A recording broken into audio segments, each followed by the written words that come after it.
الحمد لله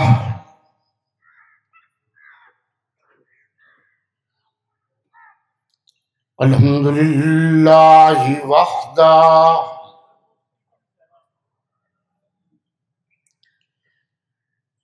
والصلاة والسلام على من لا نبي بعده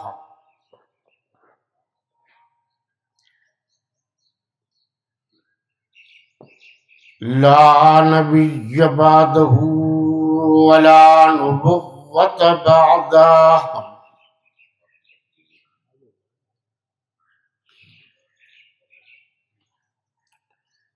ولا رسول بعده ولا رسالة بعده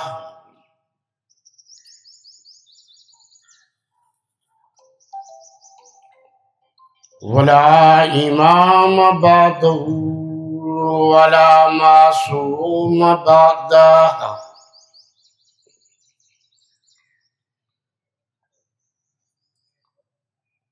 ولا أمة بعد أمته ولا شريعة بعد شريعته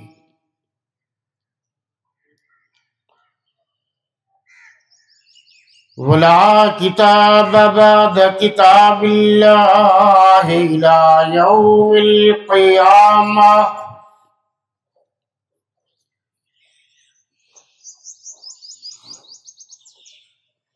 والصلاة والسلام على آله وأصحابه الطيبين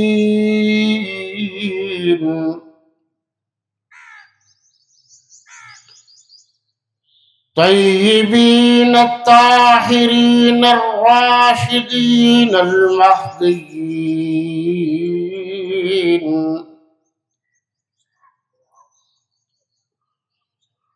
وعلى أزواجه وبناته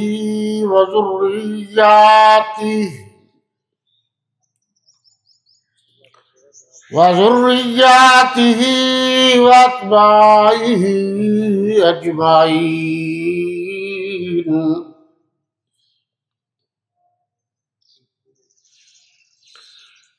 أما بعد فأعوذ بالله من الشيطان الرجيم.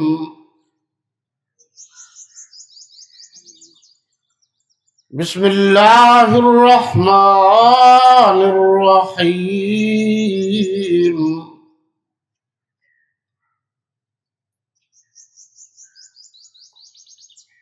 قل إن صلاتي ونسكي ومحياي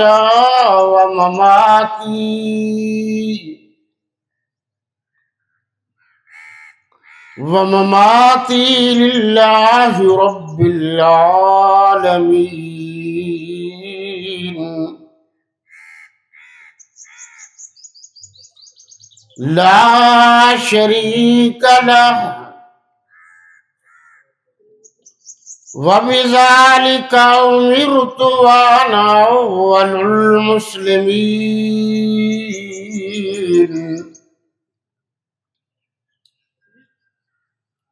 وقال الله تبارك وتعالى في مقام آخر: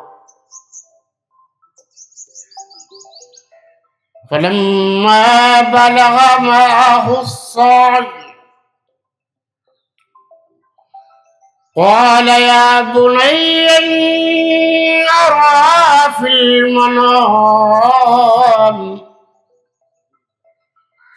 المنام أني أذبحك فانظر ماذا ترى. قال يا أبت افعل ما تؤمر ستجدني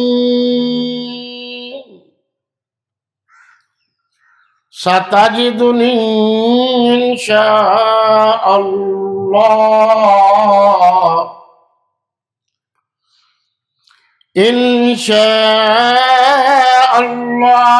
من الصابرين.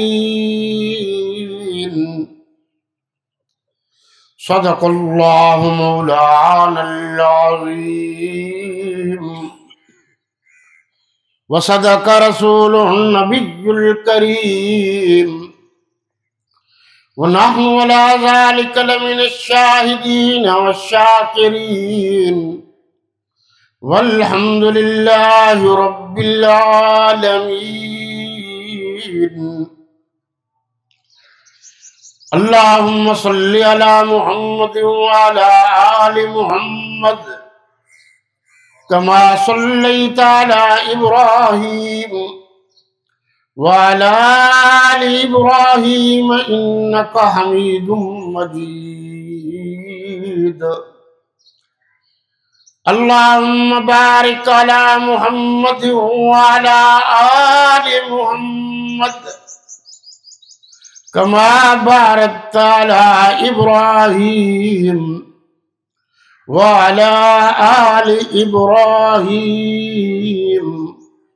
إنك حميد مجيد.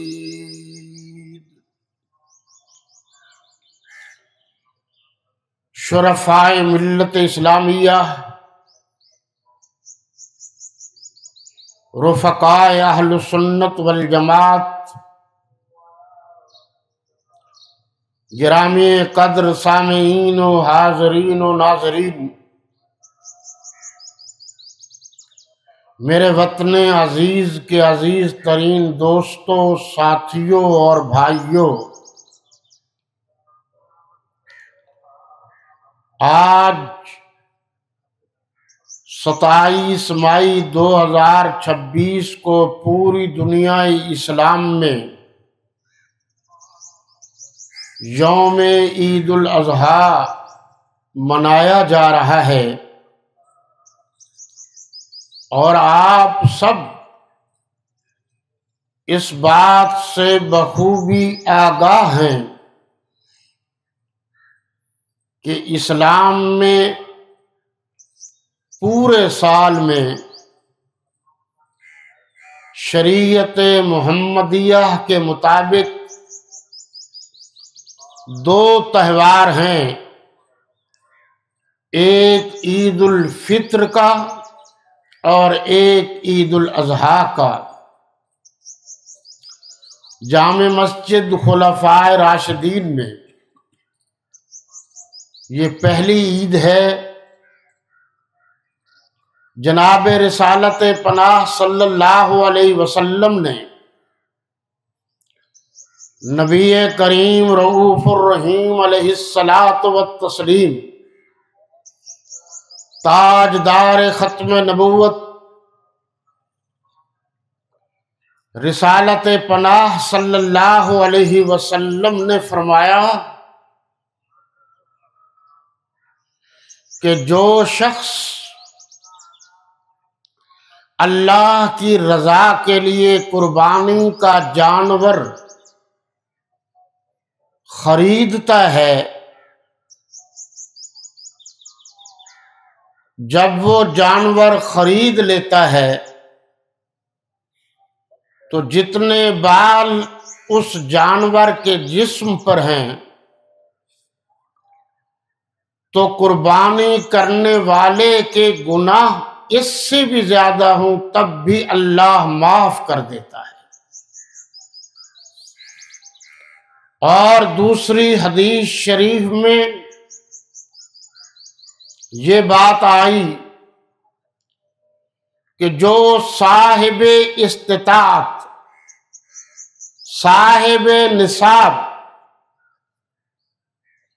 اس دور میں جو 2.5 لاکھ روپے رکھتا ہے، اس پر قربانی دینا واجب ہے، ضروری ہے۔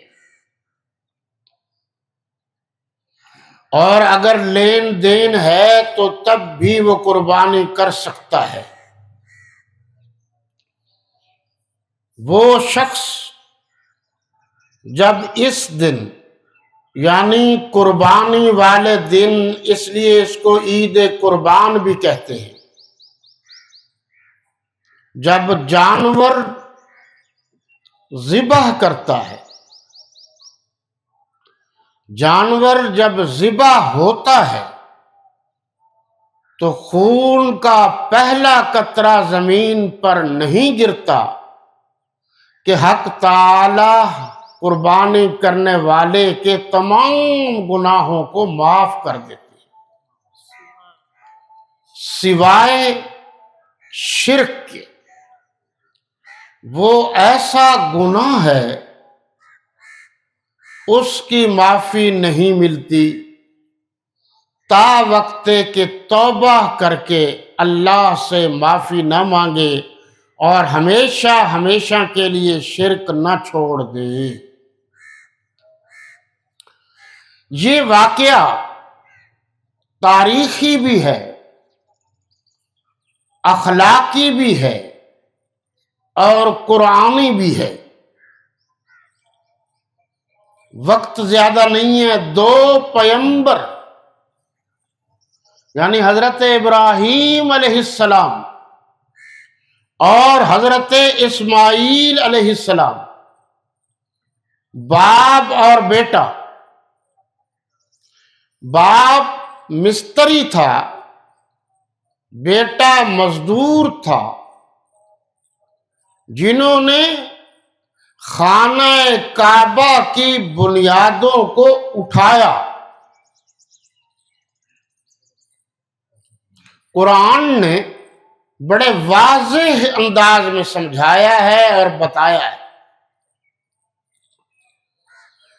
فرمایا وَإِذْ يَرْفَعُ إِبْرَاهِيمُ الْقَوَاعِدَ مِنَ الْبَيْتِ وَإِسْمَاعِيلُ،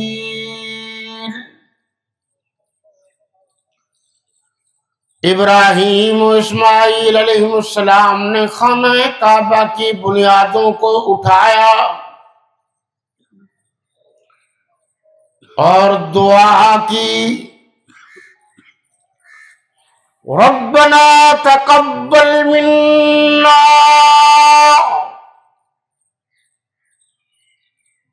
ربنا ہمارے پروردگار، ہمارے پالنے والے، دکھ اور سکھ دینے والے، رزق عطا کرنے والے، صحت عطا کرنے والے، ربنا تقبل منا۔ خانہ کعبہ کی تو ہم نے بنیادیں اٹھا دی، ایک درخواست بھی ہے، ہماری اس دعا کو قبول فرمائیے۔ انک انت السمیع العلیم،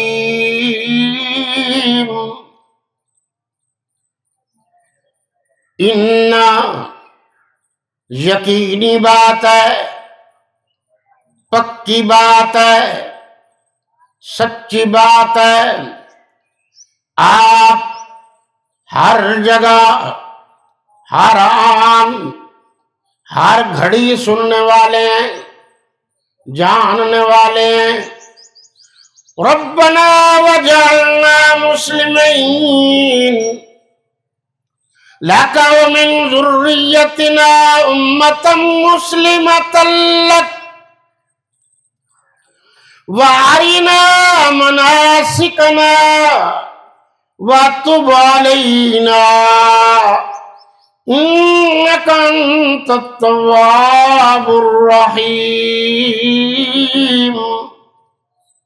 یہاں دعا کر رہے ہیں پیغمبر کہ باری تعالیٰ خانہ کعبہ کو آباد کرنے والے کو بھیج۔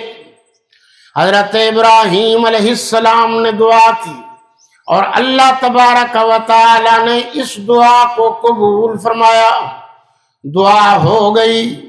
اللہ تبارک و تعالیٰ نے میرے پیغمبر صلی اللہ علیہ وسلم کو بھیجا اور اس خانہ کعبہ کی عزت و توقیر اور آبادی کو بڑھانے کے لیے بھیجا۔ قرآن نے کہا ربنا وبعث فیہم رسولا منہم یتلو علیہم آیاتک وَيُعَلِّمُهُمُ الْكِتَابَ وَالْحِكْمَةَ وَيُزَكِّيهِمْ